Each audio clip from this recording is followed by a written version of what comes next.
ఆరోపణల వెనుక పాకిస్తాన్ ఉందనే చర్చ ఇప్పుడు జరుగుతోంది.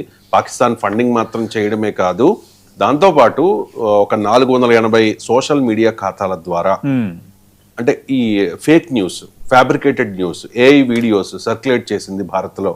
అల్లర్లకు కారణం ఏంది అని చెప్పి కేంద్రం కూడా గుర్తించినట్టుగా వార్తలు వస్తూ ఉన్నాయి. ఆ సోషల్ మీడియా ఖాతాలను కూడా బ్లాక్ చేసినట్టుగా సమాచారం. అంటే మనం చూసాం కదా బంగ్లాదేశ్, నేపాల్, శ్రీలంకల్లో, అలాగే పాకిస్తాన్ లో కూడా అప్పుడప్పుడు యువత రోడ్ల మీదకి వస్తూ ఉంటారు, ముఖ్యంగా POKలో యువత రోడ్ల మీదకి రావడం.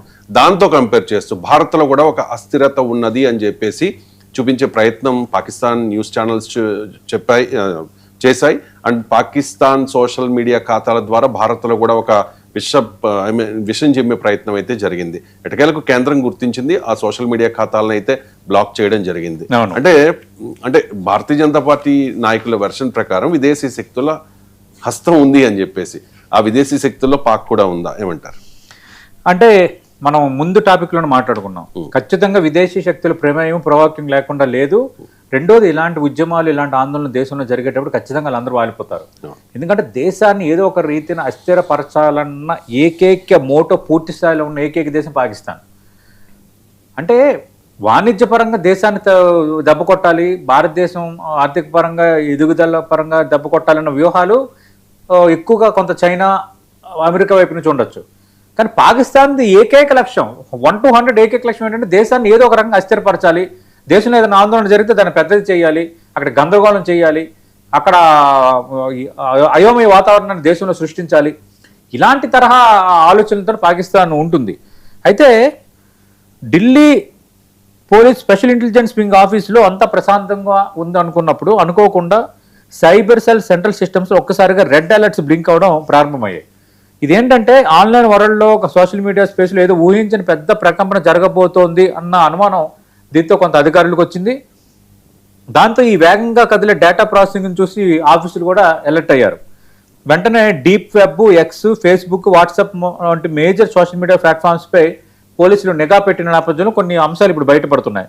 కరెక్ట్గా ఏంటి, ఏకంగా 400కు పైగా ప్రొఫైల్స్ ఒకే ఒక్క సెకండ్లో ఒకే తరహా విద్వేషపూరితమైన ఫేక్ నెరేటివ్ను ఇండియాపైకి వదలడం ప్రారంభించాయి.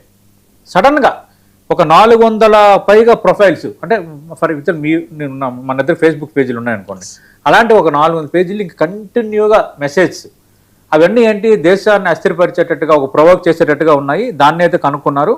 అయితే ఈ అకౌంట్స్ ఎక్కడి నుంచి ఆపరేట్ అవుతున్నాయి, దీని IP అడ్రస్ ఎక్కడని ట్రేస్ చేయడం స్టార్ట్ చేశారు. ట్రేస్ చేస్తే ఇవి అన్నీ కూడా ఈ డిజిటల్ లొకేషన్ సరిహద్దులు పాకిస్తాన్లో తేలే. మరి పాకిస్తాన్ ప్రమేయం ఉన్నట్టే లేనట్ట, పాకిస్తాన్ ప్రొవోక్ చేస్తున్నట్టే చేయనట, ఇక్కడ ఉండి అంటారు కదా తల్లిపాలు తాగి రొమ్ము గుద్దున్నట్టు అన్నట్టు, ఇక్కడ దేశంలో ఉండి పాకిస్తాన్ డైరెక్షన్లో కొందరు ఇక్కడ అల్లర్లు సృష్టించడానికి ప్రయత్నిస్తున్నారు కదా, దాన్నే ఇప్పుడు ఇది బయటపెట్టారు. మరి విదేశీ శక్తులు లేవు, కావాలనే కేంద్రం దీన్ని డైవర్ట్ చేయడానికి ప్రయత్నిస్తుంది అనేవారికి మరి దీనికి ఏం సమాధానం చెప్తారు? ఇది క్లియర్ కట్గా ఓపెన్ అయిపోయింది. రెండోది ఇంకోటి ఏంటంటే, ఈ కంప్యూటర్ స్క్రీన్స్ మీద గ్రాఫికల్ విజువల్స్, ఫేక్ వీడియోలు, డీప్ ఫేక్ ఇమేజెస్, మార్ఫింగ్ ఆడియోలు, ప్రజలను తీవ్రంగా రేకెత్తించే హెడ్లైన్ పోస్టులు కూడా ఇక్కడ ఉన్నాయి. రెండోది ఏంటంటే, ఇక్కడ పాత వీడియోలను రీఎడిట్ చేయటం, ఫేక్ వాయిస్ క్లిప్స్ని క్రియేట్ చేయటం, అధునాతన డీప్ టెక్ టెక్నాలజీలతో ఈ భయాందోళన సృష్టించడం, ఇది మెయిన్ టార్గెట్గా పెట్టుకున్నారు. ఏంటంటే దేశంలో law and order problem create చేయటమే వీళ్ళ ప్రధాన లక్ష్యంగా ఉంది. ఇప్పుడు చాలా సీరియస్గా తీసుకున్నారు. Delhi police, cyber crime, Delhi police, అలాగే NIA కూడా రంగంలో దిగబోతోంది. ఇది కేవలం మనకు ఒక వార్నింగ్ మాత్రమే కాదు, సరే ఇంత ఇది మేజర్ అయ్యింది, ఇలా ఇన్వాల్వ్ అయ్యారు. భారత్ ఇచ్చిన ఒక పవర్ఫుల్ కౌంటర్ కూడా, వాళ్ళకి ఇచ్చిన కౌంటర్ అంటే మీరు ఏం చేసినా మీ ఆటలు సాగం మేము పట్టుకుంటాం అనడానికి. వారంలో ఢిల్లీ సైబర్ సెల్ బృందాలు రోజులు 24 గంటలు, వారంలో 7 రోజులు, అంటే ఇక రెస్ట్ లేకుండా రెస్ట్లెస్గా నాన్ స్టాప్గా ఆన్లైన్ స్పేస్ని మానిటర్ చేస్తూనే ఉన్నాయి. ఏ చిన్న డార్క్ అకౌంట్ కనిపించినా వెంటనే IT యాక్ట్ ప్రకారం దాన్ని శాశ్వతంగా బ్లాక్ చేస్తున్నారు. ROIB లాంటి సెంట్రల్ ఇంటెలిజెన్స్ ఏజెన్సీలతో కలిసి ఒక హై లెవెల్ ఆపరేషన్ ఇప్పుడు రన్ చేస్తున్నారు. ఈ డిజిటల్ వార్లు కేవలం పోలీసులు, సెక్యూరిటీ ఏజెన్సీలు పోరాడితే చాలదు, పోలీసులు పట్టుకున్నారు కాబట్టి, సెక్యూరిటీ ఏజెన్సీలు వెలికి తీస్తున్నారు కాబట్టి ఇంక అయిపోయింది అనుకుంటే కాదు. ఖచ్చితంగా ఈ సైబర్ వేదికగా జరుగుతున్న యుద్ధంలో ప్రతి భారతీయ పౌరుడు నిజంగా భరతమాతపై మీకు ప్రేమ ఉంటే, దేశం పట్ల మీకు గౌరవం ఉంటే, దేశం స్వాతంత్రం కోసం ప్రాణాలు అర్పించిన స్వాతంత్ర సమరయోధుల పట్ల మీకు గౌరవం ఉంటే ఖచ్చితంగా ప్రతి భారతీయ పౌరుడు కూడా ఒక విజిలెన్స్ ఆఫీసర్ అవ్వాలి. ఇలా ఏ విధంగా అయితే ఈ ఫేక్ అకౌంట్స్ నుంచి వస్తున్నాయో, ప్రొవోకింగ్ స్టేట్మెంట్స్ వస్తున్నాయో, ప్రొవోకింగ్ మెసేజెస్ వస్తున్నాయో, మీకు ఎక్కడ ఫేస్బుక్లో కనిపించిన ఏం చేసిన వెంటనే బ్లాక్ చేయటం, అనుమానంగా ఉంటే వెంటనే పోలీసులకు తెలియజేయడం అనేది ఖచ్చితంగా చేయాలి. ఫస్ట్ రూల్ ఏంటంటే చెకింగ్ అండ్ వెరిఫికేషన్. సోషల్ మీడియాలో ఏది కనిపిస్తే దాన్ని గుడ్డిగా నమ్మొద్దు. అలాగే వాట్సాప్కో ఎక్స్కో ఒక సంచలన వీడియో లేదా పోస్ట్ రాగానే ఆవేశంతో దాన్ని షేర్ బటన్ కొట్టి ఇద్దరికి పంపించొద్దు. ఫ్యాక్ట్ చెక్ చేయండి. ఒకవేళ మీరు ఏం ఫ్యాక్ట్ చెక్ చేయకుండా ఇలాంటి ప్రొవోకింగ్ వీడియోలు మీరు కూడా షేర్ చేశారనుకోండి, రేపొద్దున మీరు కూడా చట్టం ముందు నిలబడాల్సిందే, మీరు కూడా ఓచలు లెక్కెట్టాల్సిందే. అందుకు ఈ దేశ వ్యతిరేక శక్తులు చేస్తున్న ఈ కుట్రల్లో భాగంగా ఢిల్లీ పోలీసులు, సైబర్ క్రైమ్ పోలీసులు బయట పెట్టారు. కాబట్టి మనందరం కూడా అలర్ట్ గా ఉండాల్సిన అవసరం ఉంది. మనం విదేశీ కుట్రలను ఎదుర్కోవడానికి సరిహద్దుల్లోని తుపాకీ పట్టుకుని నిల్చోక్కర్లేదు.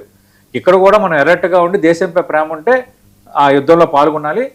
ఇప్పుడైనా మనకు తెలిసింది కదా, విదేశీ శక్తులు మన దగ్గర ఏదైనా ఒక ఇష్యూ జరిగితే ఆ ఇష్యూని ప్రొవోకింగ్ చేసి దేశంలో ఒక అల్లర్లు సృష్టించడం, అలజడి సృష్టించడం, ఒక భయాన్ని కలిగించేటట్టుగా ఎలాంటి ప్రయత్నాలు చేస్తున్నారు.